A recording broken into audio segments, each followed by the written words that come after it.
Hey everybody. Today I'm gonna talk about a movie, The Blair Witch Project. Now this is the Blair Witch box, which holds the first one and the Book of Shadows, Blair Witch. So it's a nice cover. You can open it. You got a 2-disc option. But mostly I'm talking about the original Blair Witch from 1999. And I'm gonna tell you right now from the get-go that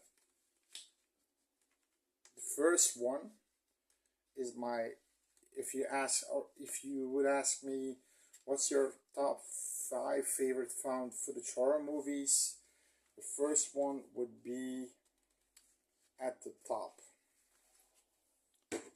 for sure.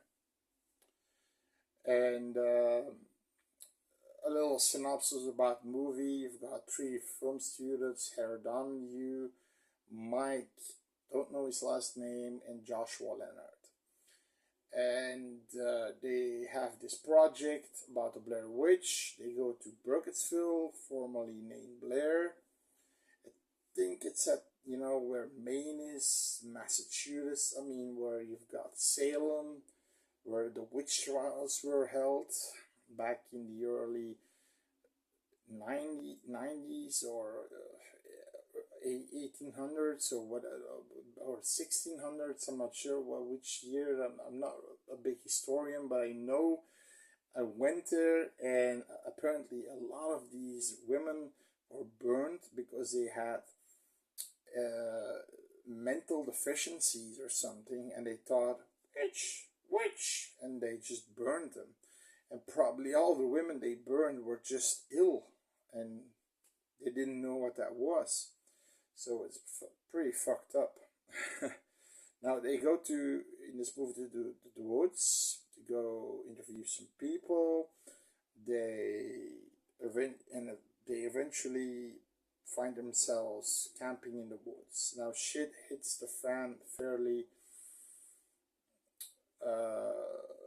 not fairly quickly. It's a nice build up, because you've got this build up about the first the interviews, that then you've got this fun discussion with 2 fishermen. One is a skeptic, one is a believer, and they're really like doing a real good job being real. The actors also being real, not being scripted or something. And they interview somebody called Mary Brown, who's seen the witch, says she's covered in fur. I believe there is a lore of the witch that she is dressed in a white dress. She's clothed in a white dress. But McFarlane Toys brought out a artist's rendering of the witch, which was indeed a fur-like body, like horse fur body, but a head like a moose. Weird figure. If I would find it, it's from 1999. It's gonna cost me $100. It's from McFarlane Toys, Movie Maniacs. I'm probably gonna buy it, but it's the only figurine that I know of the Blair Witch that exists. I know you've got books and such, but okay. Again, to the synopsis. They go to the woods. They find the graveyard, the stones, the 7 stones that are just packed on each other. That's because of the Rustin Parr case. Rustin Parr was a hermit living in the woods, and he basically killed 7 kids. He wanted 1 kid to face he took 2 kids, 1 kid facing the corner, and the other kid would be butchered. When he was butchered, he would take the other kid. He didn't like the other kid watching when he was butchering the other one. And he said, somebody, a lady, an old lady or a lady, whispered in his head to do this. And then after he killed them all, he said, I'm finally finished. There is a lot of lore about the Blair Witch. Like I said, there are a lot of novels, games, like prequel things, and also sequels and lore about the, the, the, the the line "I'm finally finished," that it's said more throughout the lore, and it's interesting to find. I'm not a big video game player. I'm not a novel guy. I'm not a reader, uh, but it's interesting to find. Now I'm talking about spoilers, so be warned. If you don't want to see it, stop this video, get the fuck away and see this movie, because it's a really good movie. It's the one who started it all. Um, they Joshua gets napped. He eventually, they hear him yell help in the night, but they don't know where it's coming from. Heather finds a package with Josh's shirt ripped off and banded to each other. She opens it. What I thought the first time when I saw this movie, I rented it the first time, I thought it was a tongue, but it were apparently were teeth, real teeth that they got from a dentist office that were just pulled. And that's real blood. So that was pretty creepy. And she didn't tell Mike because Mike was already flimsy in his head and going crazy. Heather was a strong woman. She really kept it together. And of course, at the end, they meet the hermits, Russell Parr's house. They hear Josh again, and it's the bitch basically fucking with him. And Mike goes to the cellar, gets a knock on the head. Heather goes to the cellar, sees Mike standing in the corner, and gets the same knock on her head, and the finish ends black, no credits. That was the original ending, and that was so okay. That was the reason of that ending, was to make it to look like a real movie, that it was a real thing that happened. First of all, I knew it was fake, because how in the hell would those parents of those kids just sign off, yeah, you can show that on TV with people watching it with popcorn and things like that? That will never happen. That's police evidence. And my dad, when he saw it, I was kind of confused at the end, but I liked a few creepy moments, because there were really creepy moments in the tent, and that they were so isolated. And the arguing was also creepy in this sort of way, because they were just they just didn't know what to do. But what Dad said was that guy pissing in the corner. We probably didn't hear the Rustin Parr story in the beginning of the movie with the kids facing the wall, but he thought the guy was pissing in against the wall. But it certainly looked like that, but that wasn't the case.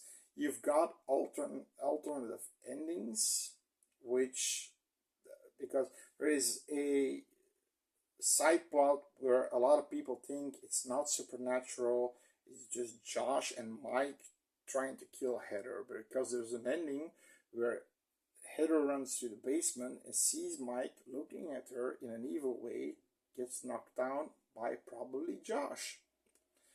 But that would be so. I won't like that ending.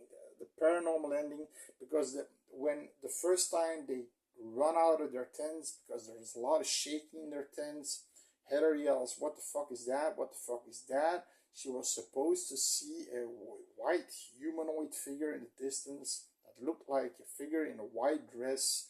That would be our witch. It was a guy in white long johns going through the brushes, but in a distance that it would be blurry, that you couldn't see if it's a man or a woman. It's a humanoid figure. So there you would have your witch. So Also, the fact that they are, you know, compass doesn't work. It's basically an older GPS system. If your car is parked in the north and you're always going to the north and you're always coming back at the same point, somebody is fucking with you and having, you know, they're basically create are master of time and place in that wooded area. The movie was called The Woods originally, so it's 100% a witch. That's my opinion. That's my opinion. I think it's a witch. You have a few different alternative endings you can see on YouTube, which is Mike floating in the air around a lot of stick figures, Mike being hanged, Mike being crucified on a giant stick figure, and like I said, the Mike smiling at her with an evil look, and then a longer scene with Mike just standing in the corner, and she goes a little bit closer and then gets knocked, but she always gets knocked on the head, and we don't see anything. That's the main thing. You can see it on free on YouTube.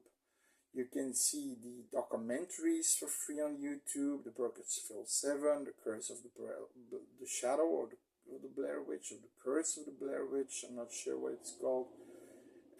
It's free on YouTube. You can watch it out. It's more lore expanding to understand the movie if you don't understand the movie. But this movie cost $60,000, which I find a lot of money for what actually they just did. They just interviewed a few people, stayed in a motel, and they went to the woods, and you know, that's it. But did they buy? The actors weren't expensive. They were like Heather Donahue today is running a wheat farm. Mike, I don't know. Joshua Leonard is still an actor. He acted in the Bates Motel, and there is also a sequel in the works, a direct sequel to this movie. They're not saying if it's a movie. Some say it's a TV series, but there's already pictures of Josh and missing. And Joshua Leonard, the actor, is already pissed off because they used his picture without asking him and things like that, yada, yada, yada, yada. But I'm really curious what they're going to do with that. Especially because it begins right after the 1999 version. So, yeah, Blair Witch Project, in my opinion, it's one of the better ones. Yeah, there doesn't happen a lot. It's the acting, the way they act that makes the movie. It's the isolation. It's just really genuine, and of course it's fake, but that's the reason why this movie deserves a first spot on my list as favorite found footage movie. I know there's a lot of people that don't like it, but I like it, and yeah, it's my opinion. I'd like to hear your opinion. Please let me know in the comments, and I'll see you later, right?